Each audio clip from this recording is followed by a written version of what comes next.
In the last section, we finished up our entire deployment process. So we know how to handle first-time deployment. That is the very first time that we deploy our application and set up the Heroku environment. And then we know how to do subsequent deploys in the future after we make some change to our application. Now, one last thing I want to say about that process. You might be looking at the URL right here and saying, I really want to have a custom URL. Like I want to have my own domain name. That is something that we'll talk about later on in the course. But for right now, I want to just use this default domain rather than getting super off topic.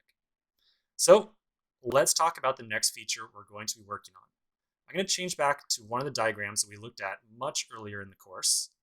So remember, this was the flow that we had said that a user would go through whenever they first come to our application. And step one, right there at the top, user signs up to our application via Google OAuth. And so that's going to be the first feature that we work on in our application. Now this is going to be an entirely server-side feature. So you will notice that we have not yet done anything with React. We haven't done anything with Redux. We're going to stay on the server as long as possible, just so we can kind of, say, okay, we're kind of doing this one thing at a time rather than changing very quickly from the back end to the front end, which it would probably lead to a lot of confusion in a course like this. Now, before we actually start this feature, I'm going to tell you right now, we are really, without a doubt, no two ways about it, diving headfirst into the most challenging feature of this application. This OAuth stuff right here, this is going to be the hardest stuff in the course. No two ways about it. I completely guarantee it. Now, that might sound, well, I imagine it does sound intimidating. I mean, hey, what can I say? It probably sounds intimidating, but I'm going to tell you that we're going to learn a ton during the process. It's going to be a lot of fun, and we're going to learn a lot of skills that you're going to be able to translate directly over to your own personal projects. So everything that we do inside of this step right here is 100% transferable to any project that you're going to work on yourself.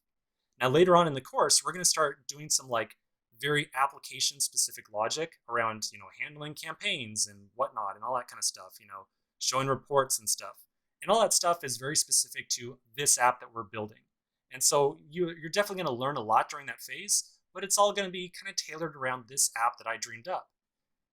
Google OAuth, however, again, this is something you can use it anywhere. You'll use it on your job. You'll use it on personal projects, everywhere. So it very much is worth kind of taking some of this upfront difficulty because you're really going to pick up a lot during it. Okay, so that's kind of my pep talk, so to speak. It's going to be challenging, but I'm going to say that we're going to learn a lot. That's a pep talk. That's going to be, it hopefully keeps you engaged and going along for a little bit here. So let's start diving into this feature and talking about what it's really going to take and how we're going to tackle it. So the first thing I want to do when we're talking about Google OAuth here is, what is OAuth, right? Like, what is this really doing for us? Well, just to be clear, at the end of the day, what we want to have is essentially a button that looks like this. So right now I'm just on Google Images.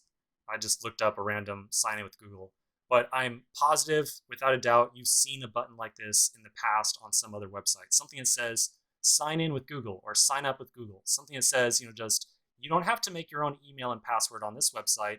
Just use your Google account to sign in. You've probably also seen something very similar like this that says log in with Facebook, or maybe, log in with Twitter, log in with just about anything, log in with GitHub, log in with LinkedIn. These are all OAuth login or OAuth authentication systems. So they are all systems that use the OAuth protocol under the hood, or the OAuth authentication standard. And so that's what we're going to be using inside of our application. Now, I don't necessarily have a great reason for using OAuth over email and password combinations. Really, I figured that chances are, if you're taking the course, you probably want to hear about OAuth as opposed to email and password stuff, which is, at this point, kind of legacy and not tremendously popular anymore. If anything, it kind of provides friction to your users to sign up to your app. So in general, I do kind of recommend you use OAuth in general for your own personal applications. There's just a much better chance your users are actually going to sign in and enjoy your service, let's be honest. Okay, so sign in with Google. That's the end result. That's what we want to get to. Now, the problem is that the flow or the path to get there and make this thing a reality is madness. So I'm going to show you a diagram. You're going to hate me when I show it to you. You're not going to like me.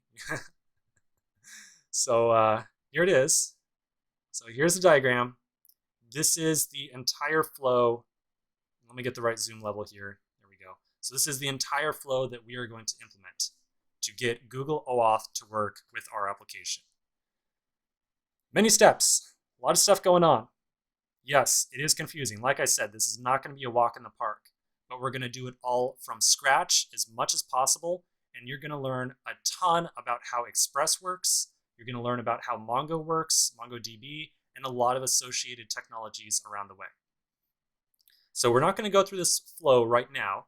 We'll take a pause right now. In the next section, we're going to start working through this flow a little bit, and then we're just going to tackle like the first couple steps in general. Maybe we'll go through the first thing, we'll see. And then in continuing after that, we'll start to actually implement this thing on our server-side code base. So let's take a quick break, and we'll start to dive into this flow in the next section.